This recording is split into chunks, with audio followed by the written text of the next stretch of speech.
Hello, मी घेऊन येत आहे एक कंप्लीट इंग्लिश स्पीकिंग सिरीज आणि आज आपण बघणार आहोत सेशन नंबर 36. तर आजच्या या सेशनमध्ये आपण काय शिकणार आहोत तर इंग्लिशमध्ये कसं बोलायचं जेव्हा आपल्याला काही फिलिंग्स व्यक्त करायच्या असतात. म्हणजे की दुःख झालं तेव्हा कसं बोलायचं, आनंद झाला तेव्हा कसं बोलायचं, किंवा तुम्ही उत्साही झाला तेव्हा कसं बोलायचं, किंवा एक्साईट झाला तेव्हा कसं बोलायचं, किंवा तुम्हाला राग आला तेव्हा कसं बोलायचं. तर हे सगळ्या ज्या फिलिंग्स आहेत म्हणजे तुमच्या ज्या भावना आहेत त्या तुम्ही इंग्लिशमध्ये कशा व्यक्त करायच्या आहेत हे आपण या सेशनमध्ये बघणार आहोत. तर व्हिडिओ नक्कीच शेवटपर्यंत बघत राहा. सो फर्स्ट जी फिलिंग आहे ती आहे हॅप्पी. हॅप्पी म्हणजे आनंदी. ओके, तर तुम्हाला इंग्लिशमध्ये कसं बोलता येईल काही एक्झाम्पल्स आपण इथे बघूया. जर तुम्हाला असं बोलायचं आहे की मी आज आनंदी आहे तर तुम्ही कसं बोलणार, I am happy today. I am happy today. Okay, आता जर तुम्हाला असं म्हणायचं आहे की ती तिच्या नवीन ड्रेसमध्ये आनंदी दिसते तर तुम्ही इंग्लिशमध्ये कसं बोलणार हॅप्पी हा वर्ड यूज करून. She looks happy with her new dress. She looks happy with her new dress. Right. आता जर तुम्हाला असं म्हणायचं आहे की मुले खेळताना आनंदी दिसतात तर कसं बोलणार इंग्लिशमध्ये, children are happy when they play. Okay, children are happy when they play. Right. Happy नंतर नेक्स्ट जी फिलिंग आहे ती आहे सॅड. ओके, सॅड म्हणजे दुःखी, मराठीमध्ये त्याचा अर्थ होतो दुःखी. तर तुम्ही बोलताना सॅड या वर्डचा यूज कसा करायचा आहे ते आपण बघूया. जर तुम्हाला असं म्हणायचं आहे की परीक्षेत निकालानंतर तो दुःखी झाला तर इंग्लिशमध्ये कसं बोलणार, he was sad after the exam results. He was sad after the exam results. Okay, आता जर असं म्हणायचं आहे की ती एकटी असते तेव्हा दुःखी होते, इंग्लिशमध्ये कसं बोलणार, she feels sad when she is alone.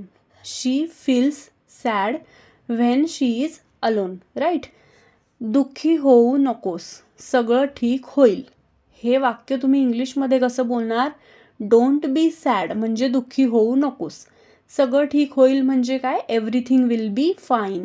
Okay, don't be sad, everything will be fine. Right. Sad नंतर नेक्स्ट जी फिलिंग आहे, जी भावना आहे ती आहे अँग्री. आता जेव्हा तुम्ही अँग्रीचा मराठी मिनिंग होतो रागावलेला. ओके, आता जेव्हा तुम्ही रागावता किंवा तुम्हाला एखाद्याविषयी बोलायचं असतं की त्याला राग आला किंवा तो रागावला तर तुम्ही इंग्लिशमध्ये कसं बोलणार ते बघूया. फर्स्ट एक्झाम्पल आहे, तो आपल्या मित्रावर रागावला आहे. इंग्लिशमध्ये कसं बोलणार, he is angry with his friend. He is angry with his friend. Okay, आता जर असं म्हणायचं आहे की कोणी खोटं बोललं तर ती रागावते, कसं बोलणार इंग्लिशमध्ये, she gets angry when someone lies. She gets angry when someone lies. Okay, आता नेक्स्ट सेंटेन्स असं आहे की उशिरा आलेल्या विद्यार्थ्यांवर शिक्षक रागावले होते. ओके, तर अँग्री हा वर्ड यूज करून सेंटेन्स कसं बनवायचं बघूया. The teacher was angry at the late students. The teacher was angry at the late student. Right, late students.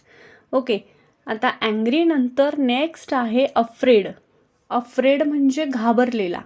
Okay, आता ही सुद्धा एक फिलिंग आहे म्हणजे एक भावना आहे की जेव्हा तुम्ही घाबरता तेव्हा तुम्हाला इंग्लिशमध्ये कसं बोलायचं आहे किंवा एखाद्याविषयी तुम्हाला कसं बोलायचं आहे.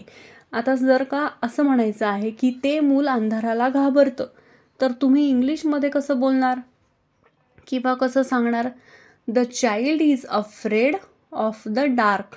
The child is afraid of the dark. Okay, जर तुम्हाला असं म्हणायचं आहे की तिला प्रश्न विचारायला भीती वाटली तर कसं बोलणार, she was afraid to ask a question.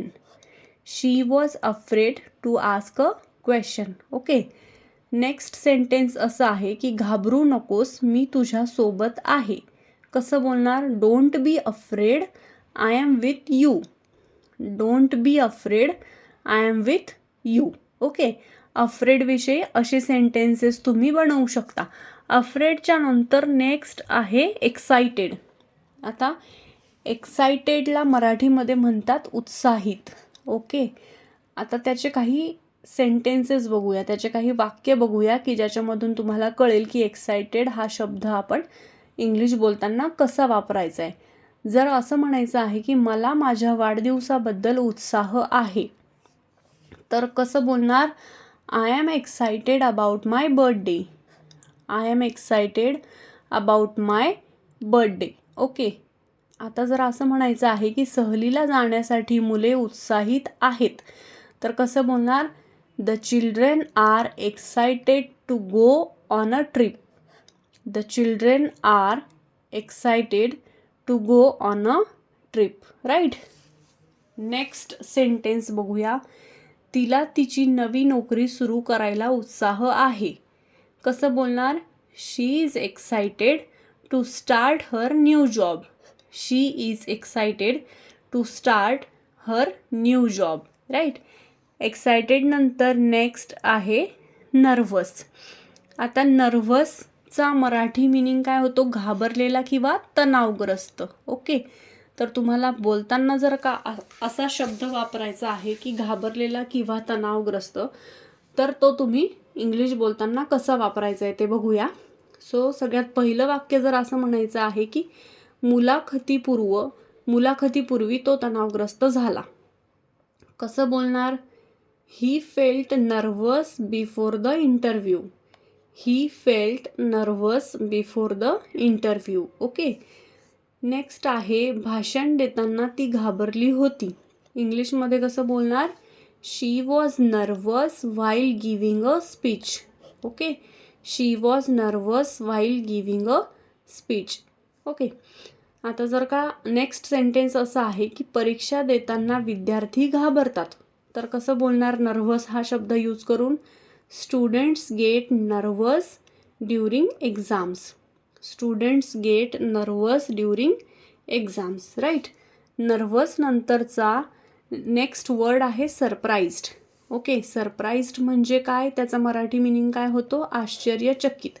Okay, आता सरप्राईज्ड हा शब्द बोलताना कसा वापरायचा आहे ते आपण इथल्या वाक्यांमधून बघूया. जर का असं म्हणायचं आहे की तो तिथे दिसल्यावर मला आश्चर्य वाटले, तर कसं बोलणार? I was surprised to see him there. I was surprised to see him there. Okay, जर सेंटेन्स असं आहे की तिला भेटवस्तू पाहून आश्चर्य वाटले, तर कसं बोलणार? She was surprised by the gift. She was surprised by the gift. Okay, आता पुढचं वाक्य असं आहे की त्या बातमीने ते आश्चर्यचकित झाले, तर कसं बोलणार? They were surprised at the news. They were surprised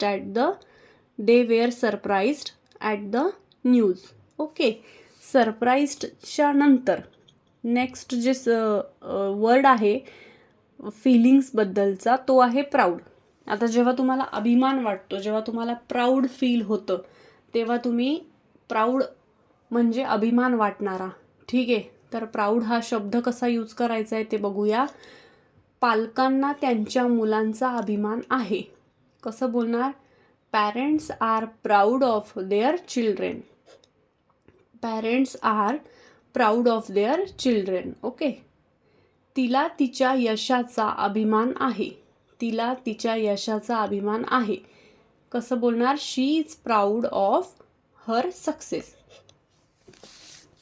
she is proud of her success. Okay, पुढचं वाक्य असं आहे की आम्हाला आपल्या देशाचा अभिमान वाटतो. इंग्लिशमध्ये कसं बोलणार?